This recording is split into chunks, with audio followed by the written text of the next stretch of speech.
السلام علیکم ورحمۃ اللہ وبرکاتہ۔ سب سے پہلے اللہ رب العالمین کی تعریف توصیف جنہوں نے ہم تمام کو اس مجلس میں بیٹھنے کی توفیق بخشی۔ آپ حضرات کے سامنے اس عنوان کو لے کر کھڑا ہوا ہوں، وہ ہے قربانی کے کچھ مسائل۔ حضرات، قربانی یہ اللہ رب العالمین کے قرب کا ذریعہ ہے اور نبی کریم صلی اللہ علیہ وسلم کی سنت مبارکہ ہے، جس سے نبی کریم صلی اللہ علیہ وسلم ہر سال عمل کیا کرتے تھے۔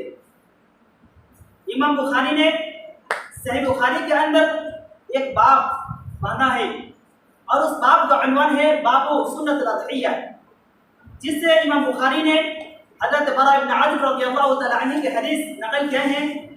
نبی کریم صلی اللہ علیہ وسلم کا ارشاد ہے کہ ان اول ما نبدأ به في يومنا هذا نصلي ثم نرجع فننحر ومن فعله فقد عصب سنتنا ومن فعله ومن ذبح قبله۔ نبی کریم صلی اللہ علیہ وسلم فرماتے ہیں کہ میں آج کے دن سب سے پہلے عید کی نماز پڑھوں گا، پھر میں گھر لوٹ کر میں قربانی ذبح کروں گا۔ جو شخص اس طرح کرتا ہے وہ میرا سنت کو پا لیا، وہ میرا سنت پر عمل کیا۔ اور جو شخص عید پڑھنے سے پہلے اگر قربانی کو ذبح کرتا ہے تو اس کا قربانی وہ اہل عیال کے لیے ہی ہوتا ہے، بلکہ اللہ رب العالمین کے لیے نہیں۔ تو اس سے پتہ چلتا ہے کہ یہ حدیث اس بات پر دلالت کرتی ہے تو قربانی کرنا سنت ہے، واجب نہیں۔ اور اس کے علاوہ سنن ترمذی میں ایک حدیث مروی ہے کہ حضرت ابن عمر رضی اللہ تعالیٰ عنہ سے پوچھا گیا کہ ابن عمر، قربانی کرنا کیا واجب ہے؟ تو ابن عمر نے فرمایا ضحى رسول اللہ صلی اللہ علیہ وسلم والمسلمون، کہ مسلمانوں نے اور صحابہ کرام نے اور نبی کریم صلی اللہ علیہ وسلم نے قربانی کیے تھے۔ پھر سائل نے وہی پوچھا اے ابن عمر، کیا قربانی واجب ہے؟ تو ابن عمر نے فرمایا کہ اتعقلوا ضحى رسول اللہ صلی اللہ علیہ وسلم والمسلمون، کیا تم عقل نہیں رکھتے ہو؟ میں کہہ رہا ہوں کہ مسلمانوں نے اور نبی کریم صلی اللہ علیہ وسلم نے قربانی کیے تھے، نبی کریم صلی اللہ علیہ وسلم نے قربانی کیے تھے۔ امام ترمذی اس حدیث کو روایت کرنے کے بعد کہتا ہے والعمل على هذا ان اهل العلم ان الاضحية ليست الواجبة ولكنها سنة من سنن رسول الله صلی اللہ علیہ وسلم يستحب ان يعمل بها۔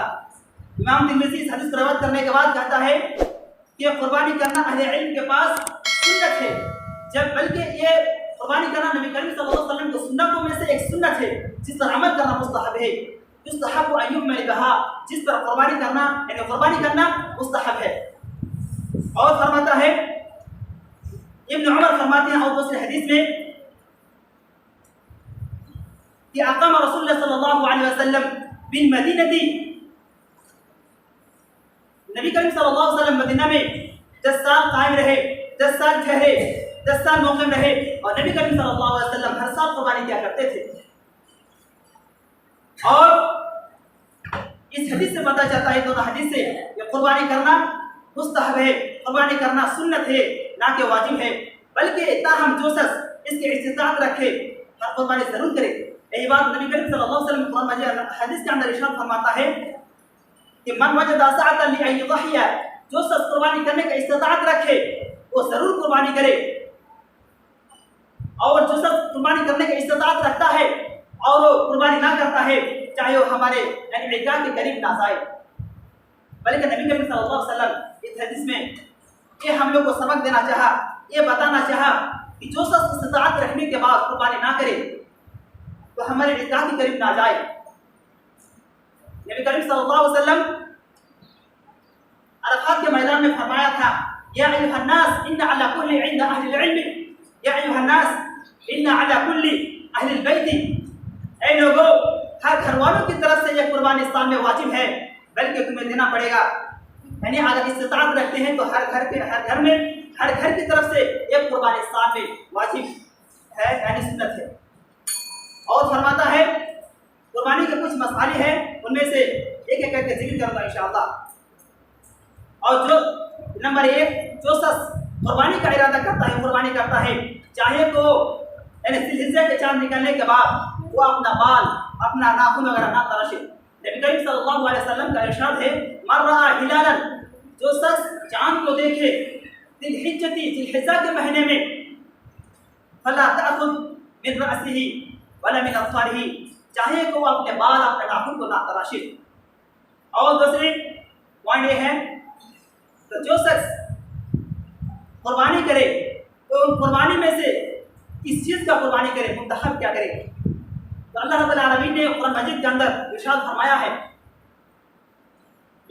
वलिकुल्लि उम्मतिन जअलना मनकसन यज़कुरू स्मल्लाहि अलैह, यानी कि अल्लाह रब्बुल आलमीन फरमाता है कि हमने हर उम्मत के लिए कुर्बानी मुकर्रर किया है, कुर्बानी का तरीका मुकर्रर किए हैं, जो शख्स, ताकि जो अल्लाह रब्बुल आलमीन ने उन्हें जो अल्लाह रब्बुल आलमीन जो चौपाई देकर रखा है उनमें से अल्लाह रब्बुल आलमीन का नाम ले और उससे ज़बाह करे। और तीसरी पॉइंट यह है कि जो हम कुर्बानी करें उसमें ऐब से पाक हो, यानी मसलन लंगड़ापन का ज़ाहिर होना, ठेंगा होना, कमज़ोर दुबला पतला होना, जिसके शरीर में गोश्त ना हो। नबी करीम सल्लल्लाहु अलैहि वसल्लम का इरशाद है, अर्बउन ला तजूज़ु फिल अज़ाही, कि 4 जानवर ऐसे हैं जिनमें कुर्बानी करना जायज़ नहीं है। नंबर 1 जो है कि अल-औराउ बैन औराउहा, वो है जिसका भेंगा हो और भेंगापन ज़ाहिर हो। वल मरीदु बैन मरदुहा, और वो जानवर जो कमज़ोर हो यानी बीमारी हो उसकी बीमारी ज़ाहिर हो। वल अरजाउ बैन तलवहा, और वो जानवर जो लंगड़ा हो उसका लंगड़ापन ज़ाहिर हो। और फरमाया है अल कबीरतुल लज़ी ला तुनक़ी, और वो दुबला पतला जानवर जिसके शरीर में गोश्त ना हो, हड्डी दिखे, ऐसे जानवर नबी करीम सल्लल्लाहु अलैहि वसल्लम फरमाते हैं ये 4 तरह के जानवर ज़बह करना और कुर्बानी करना जायज़ नहीं है। और चौथा मसला यह है कि जानवर जो होना चाहिए वो मोटा ताज़ा होना चाहिए और दो दाता होना शर्त है। बल्कि बकरी और भेड़ वगैरह के लिए अगर गुंजाइश हो, अगर ना मिले दो दाता, तो उसे 1 साल भी कर सकते हैं। नबी करीम सल्लल्लाहु अलैहि वसल्लम का इरशाद है, ला तज़बहू इल्ला मुसन्नतन, कि तुम लोग दो दाता ही सिर्फ ज़बह करो, दो दाता कुर्बानी सिर्फ ज़बह करो। इल्ला अय्युसरा अलैकुम, अगर तुम पर तंगी हो, तुम्हें दो दाता खस्सी और कुर्बानी दो दाता ना मिले, तो तुम पर ज़रूरी है कि तुम 1 साल के ही कुर्बानी दो, बल्कि ये चीज़ दो दाता की तरफ से किफ़ायत करेगा। नबी करीम सल्लल्लाहु अलैहि वसल्लम ये चीज़ एक हदीस का अंदर इरशाद फरमाया, इन्ना जिज़आ युफ़ी मिम्मा युफ़ी बिही अल-मुसन्नतन, नबी करीम सल्लल्लाहु अलैहि वसल्लम ने फरमाया है कि 1 साल की कुर्बानी करना उसी तरह किफ़ायत करेगा जिस तरह की 2 साल की कुर्बानी किफ़ायत करेगा। अल्लाह रब्बुल आलमीन कुरान का इरशाद फरमाता है, अल्लाह रब्बुल आलमीन फरमाता है, कुल इन्ना सलाती व नुस्की व महयाया व ममाती लिल्लाहि रब्बिल आलमीन, ये नबी कह दीजिए मेरी मौत, मेरी कुर्बानी, मेरी ज़िंदगी सब अल्लाह रब्बुल आलमीन के लिए है। तो अल्लाह रब्बुल आलमीन फरमाते हैं कि गोया कि नमाज से अल्लाह रब्बुल आलमीन के लिए होना चाहिए और कुर्बानी जो करते हैं ये भी अल्लाह रब्बुल आलमीन के लिए होना चाहिए, ना कि रियाकारी के लिए नहीं। आपको यह बात क्या मालूम होगा कि हज़रत इब्राहीम अलैहिस्सलाम ख्वाब में देखा कि अपने प्यारे बेटे इस्माइल अलैहिस्सलाम को अपने हाथ से ज़बह कर रहे हैं, बल्कि इस्माइल को ये ख्वाहिश नहीं था कि मैं अपने बेटा को अपने हाथ से ज़बह करूं, बल्कि उसका एक ही बेटा था, दुल्हन ही बेटा था, कलीजा का टुकड़ा था। फिर भी अल्लाह रब्बुल आलमीन के हुक्म से उन्हें ज़बह करना पड़ा, अल्लाह रब्बुल आलमीन के रास्ते में कुर्बानी करना पड़ा। ये किस लिए? अल्लाह रब्बुल आलमीन के लिए, अल्लाह रब्बुल आलमीन के लिए, बल्कि अल्लाह रब्बुल आलमीन के लिए होना चाहिए। मैं यहीं से अपने तर्क को ख़त्म करना चाहता हूँ। आखिर में दुआ है कि अल्लाह रब्बुल आलमीन हम तमाम